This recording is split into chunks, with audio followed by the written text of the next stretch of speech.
Hello everyone, degree change শেখার পরে আজকের ক্লাসে আমরা দেখে নেব বেশ কিছু এক্সাম্পলস যেগুলো টেস্ট পেপার থেকে এবং কোয়েশ্চেন ব্যাংক থেকে নেওয়া এবং সেগুলো তোমাদের কাজে লাগবে। ভিডিওটা প্রথম থেকে শেষ অবধি দেখতে অনুরোধ করছি সবাইকে, কারণ লাস্ট যে এক্সাম্পলটা আছে সেই এক্সাম্পলটা আশা করি তোমাদের অনেক কাজে লাগবে।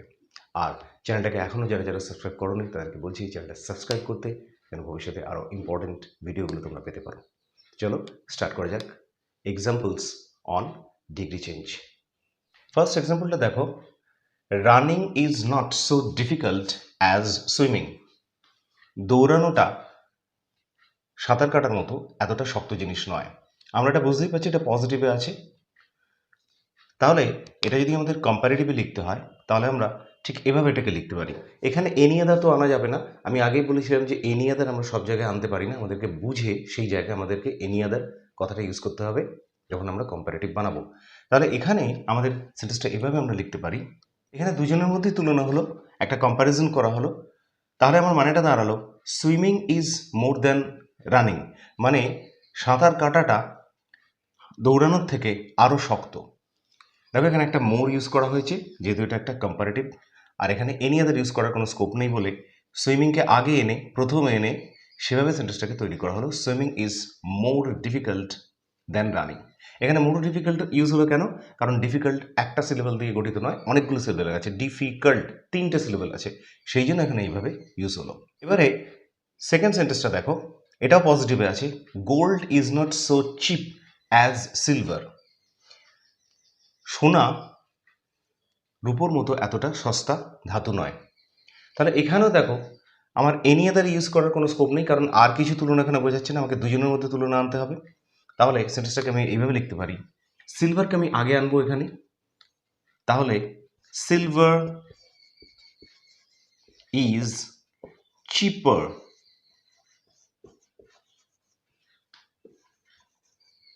দেন গোল্ড, মানে রূপো হলো সোনার থেকে আরও সস্তা। চিপের কম্পারেটিভ ফর্ম মানে চিপার ইউজ করা হয়েছে, আর একটা দ্যান ইউজ করা হয়েছে যেহেতু এটা কম্পারিজন হচ্ছে দুজনের মধ্যে। 3 নম্বর এক্সাম্পলটা দেখো, এটা সুপারলেটিভে দেওয়া আছে। এখানে মিস্টার হাবিব হচ্ছে একজনের নাম, আর রাঙ্গুন এটাও একটা জায়গার নাম। তাহলে mister Habib is one of the richest men in Rangoon, মানে রাঙ্গুনে মিস্টার হাবিব হচ্ছে বড়লোকগুলোর মধ্যে একজন। তাহলে এটাকে যদি আমি কম্পারেটিভ করি আমি এটাকে এইভাবে লিখতে পারি, mister Habib is richer than most other men in Rangoon, মানে মিস্টার হাবিব হলো রাঙ্গুনে বেশিরভাগ বড়লোকের থেকেও বড়লোক। এবার দেখো এই সেন্টেন্সটাকে আমরা যখন পজিটিভ বানাচ্ছি তখন আমরা এভাবে এটা লিখব। দেখো এই সেন্টেন্সটা দেখো, এটা যখন আমরা পজিটিভে করলাম তখন হলো very few men in Rangoon are as rich as mister Habib, মানে খুব কম সংখ্যক লোকই রাঙ্গুনে মিস্টার হাবিবের মতো বড় লোক। দেখো এখানে অ্যাডজেক্টিভের 3টে সেন্টেন্সে 3টে ফর্ম ব্যবহার হয়েছে। রিচ পজিটিভে, রিচের হলো কম্পারেটিভে, আর রিচেস্ট হলো সুপারলেটিভে। এখানে ইন রাঙ্গুন কথাটা পরেও দেওয়া যায় আগেও দেওয়া যায়। তাহলে এই এক্সাম্পলটা তোমাদের ক্লিয়ার হয়ে গেল। এবার তোমরা এই এক্সাম্পলটা দেখো, Virat is better than most other cricketers in the world, মানে বিরাট একজন ক্রিকেটারের নাম, সারা দুনিয়ায় বেশিরভাগ ক্রিকেটার্সদের থেকে ভালো। এটা কম্পারেটিভে আছে, বোঝাই যাচ্ছে। তাহলে আমরা পজিটিভে এটাকে এইভাবে লিখতে পারি, very few cricketers in the world are as good as Virat, মানে সারা পৃথিবীতে বিরাটের মতো খুব কম সংখ্যকই ক্রিকেটার্স আছে। আবার এটা যখন আমরা সুপারলেটিভে লিখব তখন আমরা এভাবে লিখব, cricketers in the world, Virat is one of the best cricketers in the world, মানে বিরাট সারা দুনিয়ায় বেস্ট ক্রিকেটারগুলোর মধ্যে একজন।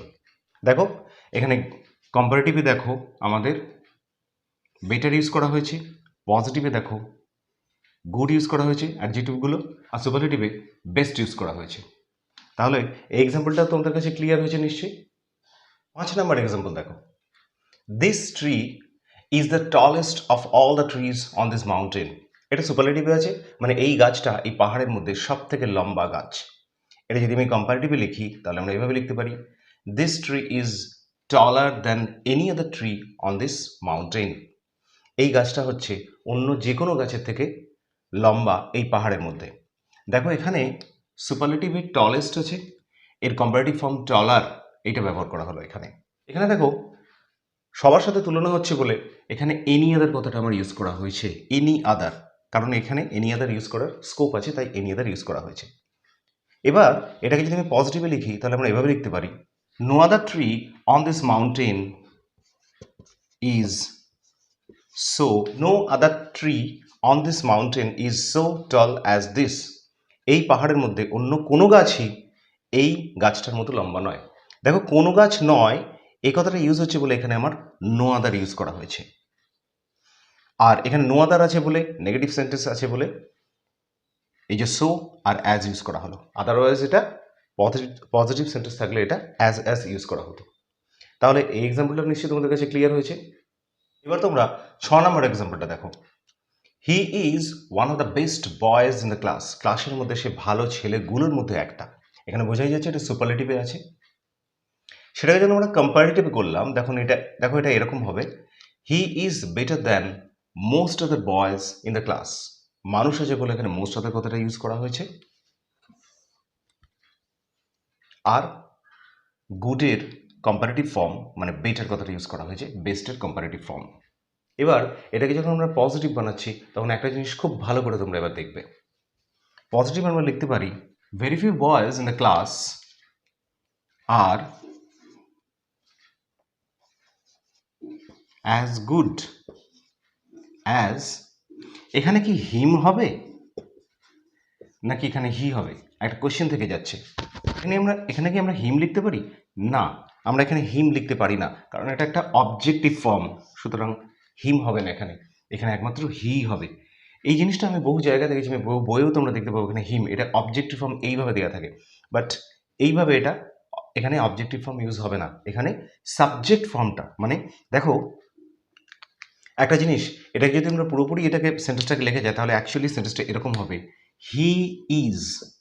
তার কারণ হলো দেখো এখানে বি ভার্ব আছে, very few boys in the class are, দেখো আরটা হচ্ছে বি ভার্ব একটা, এই আর হচ্ছে এখানে বি ভার্ব, যেহেতু এখানে বি ভার্ব আছে অ্যাকচুয়ালি সেন্টেন্সটা হবে very few boys in the class are as good as he is. যেরকম সে হয়, এখানে হওয়া ভার্ব বোঝাচ্ছে, সেই কারণে এখানে সাবজেক্টিভ ফর্মটা ইউজ হবে এবং এখানে একটা ইজ ইউজ হবে। কিন্তু আমরা ইজটাকে সচরাচর লিখি না, কারণ ইজটা আমাদের উজ্জ্ব রাখতে হয়, তাই ইজটা আমাদের লেখার কোনো প্রয়োজন লাগে না।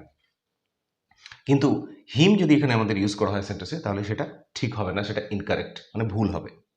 এতগুলো এক্সাম্পল দিয়ে বোঝানোর পরে নিশ্চয়ই তোমাদের ডিগ্রি চেঞ্জ ক্লিয়ার হয়েছে।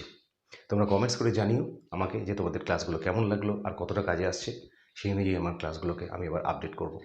দেখা হচ্ছে নেক্সট ক্লাসে, ভালো থাকবে।